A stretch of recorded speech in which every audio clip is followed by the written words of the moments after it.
Well, hi, my name is Brennan Spiegel. I am a professor of medicine and public health and director of health services research here at Cedars-Sinai in Los Angeles, California. And I also oversee our clinical and research programs in medical extended reality, or MXR. And today I'm going to briefly review the evolving field of medical extended reality and think about some of the privacy issues towards the end of my presentation. So I'm going to start my presentation here real quick, share my screen and get us up and running. And so I'm going to start with this picture, which is a picture of me with one of our over 3,000 patients at Cedars-Sinai who have used virtual reality for a wide variety of conditions. This particular patient is contemplating whether to use VR for management of her pain. And I should say, since this is a privacy conference, that we received her permission to show this image along with all the other patient photographs that I will show today as well. Now, long before we started using virtual reality at Cedars-Sinai, which is around 2015, investigators around the world in elite psychology labs, including at Stanford and elsewhere, were studying virtual reality and its impact on the human mind. Investigators like Walter Greenleaf and Skip Rizzo, Hunter Hoffman, Jeremy Bailenson, and many others had been looking at virtual reality and its impacts. But what we tried to do was to leverage that science and bring it to the front lines of a healthcare organization, to the clinical settings, to the emergency department, to labor and delivery, to the post-operative ward, and even through clinics as patients go home and we co-manage our patients with virtual reality. So I'm going to touch briefly on some of these opportunities. Now, when most people think of VR, they think about a gaming platform for entertainment. They might think about, teenagers playing first-person shooter games in their parents' basement or something like that. But we now know that virtual reality goes far beyond that. And of course, we're hearing more and more since about this time last year about the metaverse. This was the announcement when Zuckerberg let the world know that Facebook was changing its name to Meta. And since then, we've come to recognize that the metaverse is upon us. There's over 10,000 programmers in Europe alone developing this future version of the internet, which will leverage spatial computing to allow us to engage with other users and with content in a way that a traditional two-dimensional screen is unable to achieve. Now, this gives some people pause. They think about Ready Player One and these dystopian visions of the future where people are no longer connected to the real reality, or RR, and are spending their time in virtual reality. And that is a concern. But whatever your concerns may be, it seems like this is happening. And so our goal here in medicine is how do we cultivate some corner of this metaverse to support human health and well-being, to do it in a way that protects privacy, and that improves the quality of life that people have while they're here on this earth. And so that's sort of the goal, is to take the metaverse and think about the mediverse within the metaverse, which is a term that I credit Daniel Kraft as having invented, but maybe others came up with that before he did. Now, the annual mentions of virtual reality on PubMed has just exploded. This is tracking from 1985 to 2000, now 23. 2 years ago, and now 2021, there were 2,900. 2022, we just finished.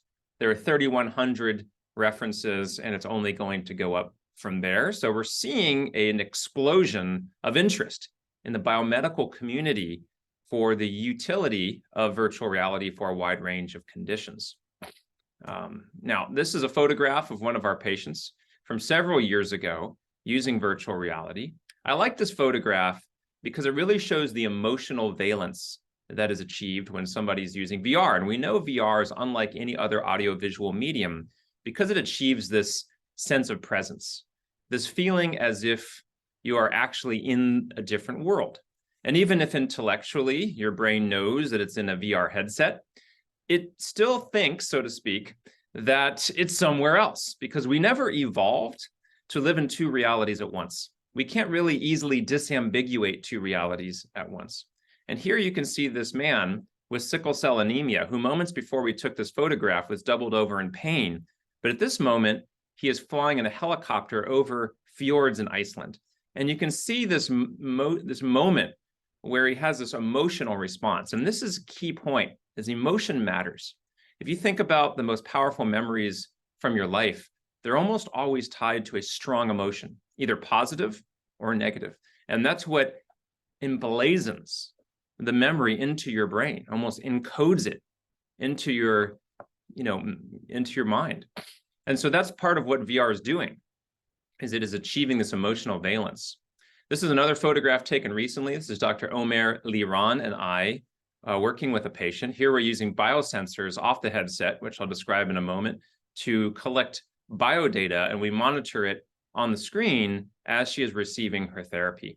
And it gives us a sense of what the impact is, not only psychologically, but also physiologically. And of course, there's a very fine line between those two.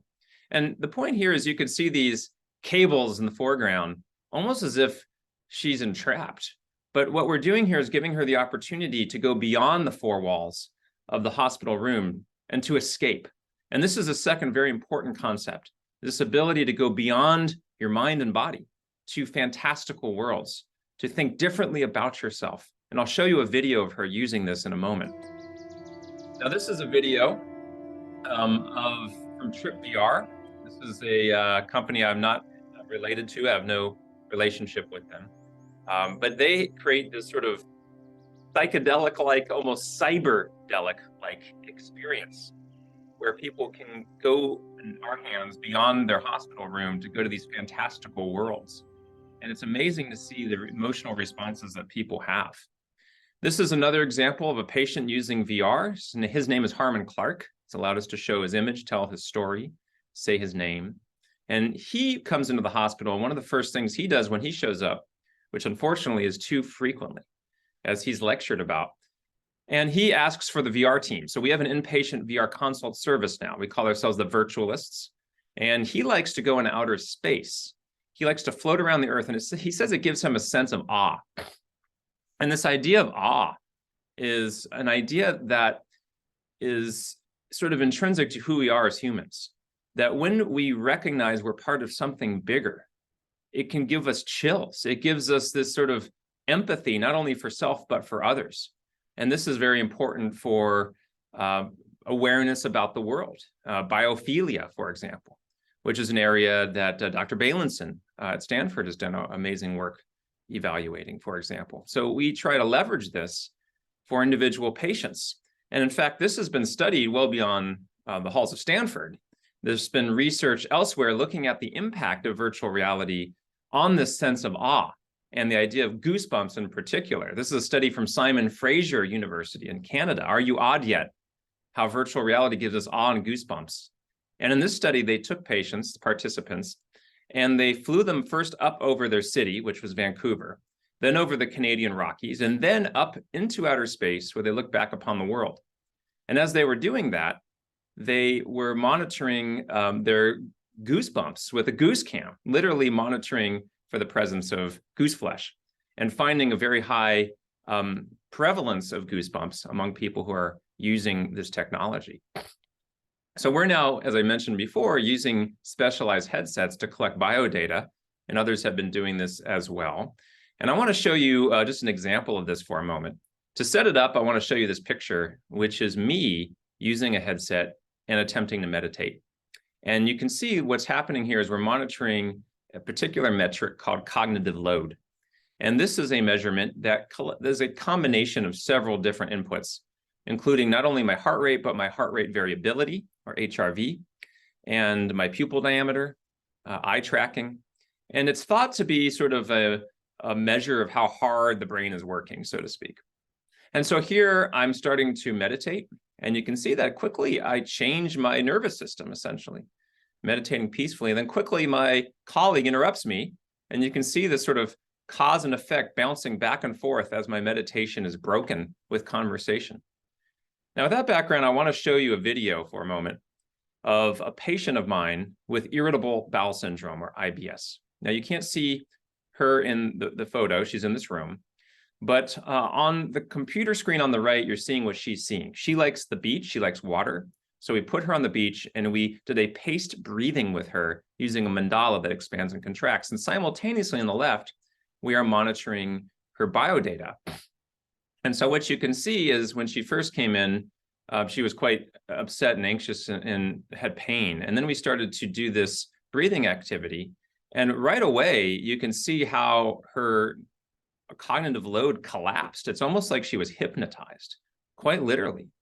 And right about here, she said she was in heaven with her deceased son, who tragically died in a car accident 6 months prior to this video. And right about here, she said that she was with God and was crying. And she also said that her pain was better. She had significant abdominal pain. And we took a moment to talk with her after this.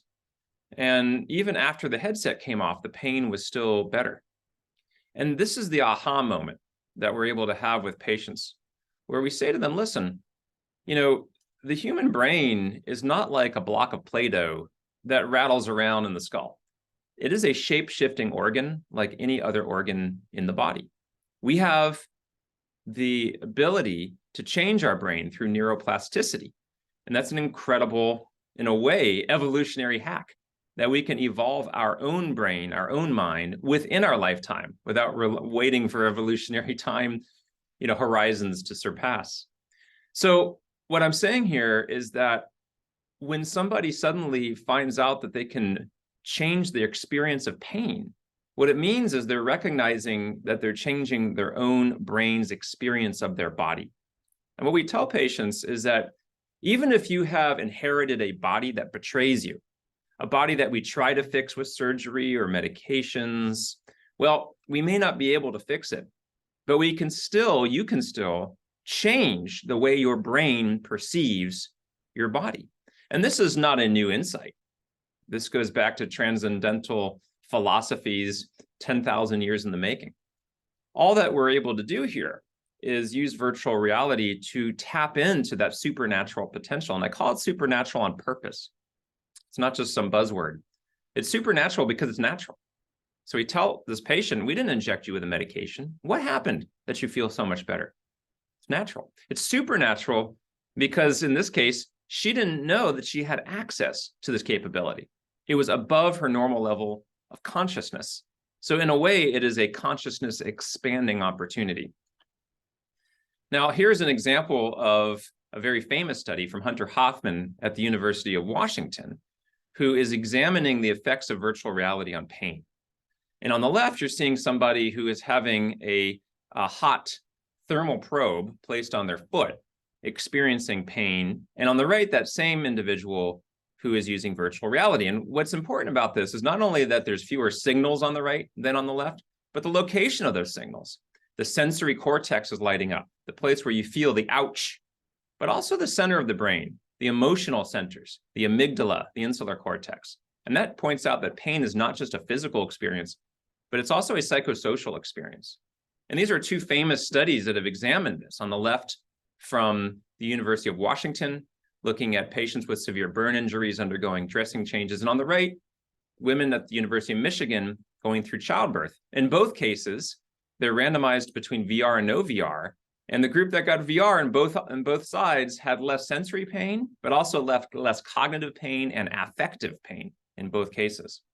So all this means is that VR is a tool that can profoundly modify perception.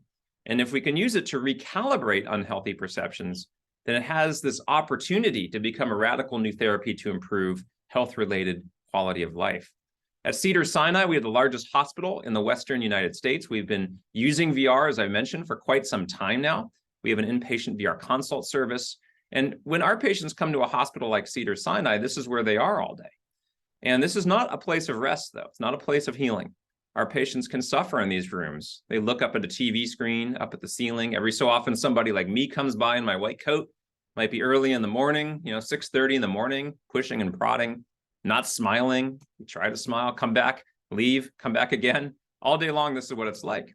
And so we've been spending time with our patients trying to understand what is their life like in the hospital, and how can we use virtual reality to allow them to escape the four walls of this hospital, to go to these fantastical destinations, In this case, she's reaching out to a blue whale that's swimming across her visual field. And we've been talking with our patients and finding out what works and what doesn't work, conducting qualitative research, and then increasingly quantitative research with randomized controlled trials. Simultaneously, we've been developing a VR consult service. This is an example of our mobile cart that Omer Liron created.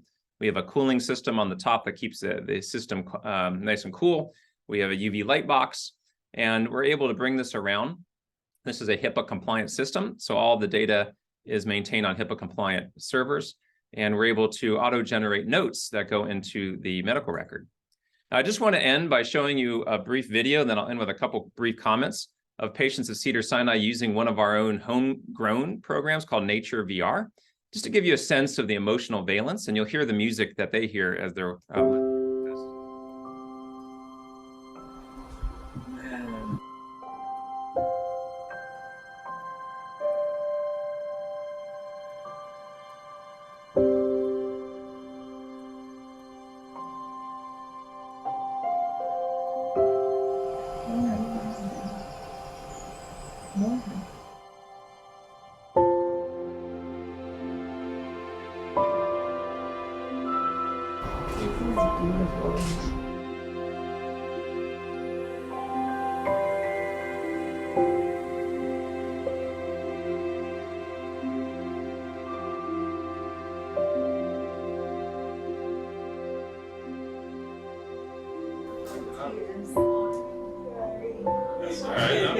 Yeah, we see that a lot actually.